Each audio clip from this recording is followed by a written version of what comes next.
Live from the reporter cabin, Cochrane's Column.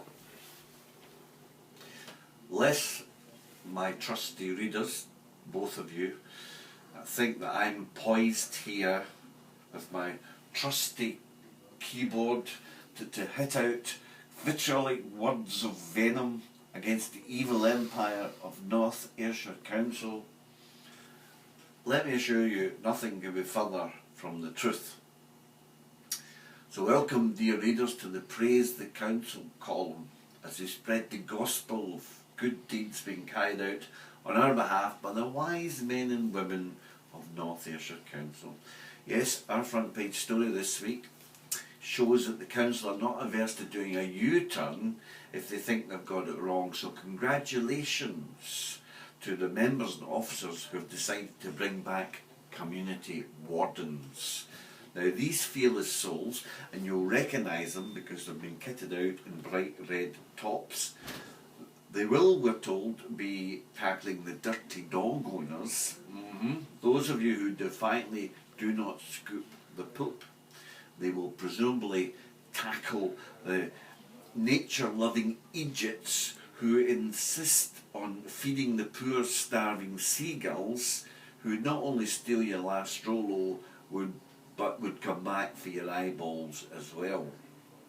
Now, they've been tasked, the wardens that is, not the seagulls, with spotting the litter louts, and who knows, they might even tackle the custodians of those much aligned Staffordshire Bull Terriers which have been running amok on our prom and parks in the recent weeks.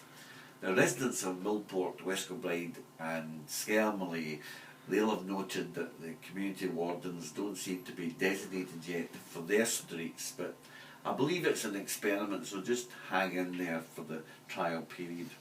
We also note this week that there's to be a solution to the Largs parking controversy, if the soundbites from North Ayrshire Council are anything to go by. Largs Conservative Councillor Tom Marshall, who, like me, is not happy at God-fearing citizens, not that I'm one of them, having parking tickets slapped on their vehicles, you know, outside the churches on a quiet Sunday morning. And he has revealed that talks are well underway about the council taking over responsibility of parking enforcement from the police. Now, before the anonymous website trolls jump up and down and say, "Hell mend the church goers," let me tell them that, you know, there's a dilemma here. Why do the police turn, or seem to turn, a blind eye to double parking on bottlenecks like Brisbane Road when they go for the easy targets outside the church on a Sunday morning? Now, if NEC take over the parking hot potato, they will have to bring back the yellow peril of traffic wardens.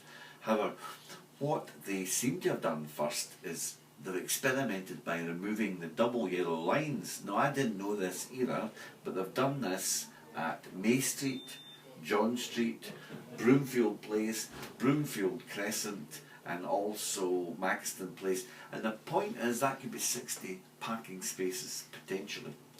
Now, this week the council also get praise for putting up attractive banners all the way from the entrance to the town right through the trunk road, you know, extolling the virtues of Largs.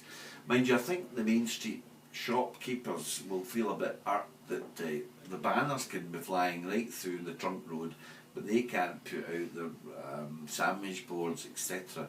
And indeed, we can't even put bunting up on the Main Street because it's a trunk road. So there's a question to be asked there. Now, congratulations also to the council's street scene squad. That's the Parks Department to you, because of course they've been doing sterling, potentially award-winning work with the floral displays, and of course the set pieces like the Horticultural Viking and the Longship display. That's all in the North Prom. Now, the council are also providing money for a 17-foot high metal Viking called Magnus.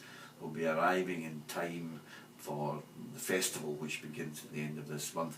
Now the council are actually looking for suggestions as to where it should be placed permanently, so residents of Bay Street needn't put in for this, presumably.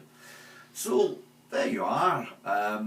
Praise be the council, hallelujah, and who would have thought it? In fact, it almost makes you feel like wanting to pay your council tax. Now, where did I leave my pills?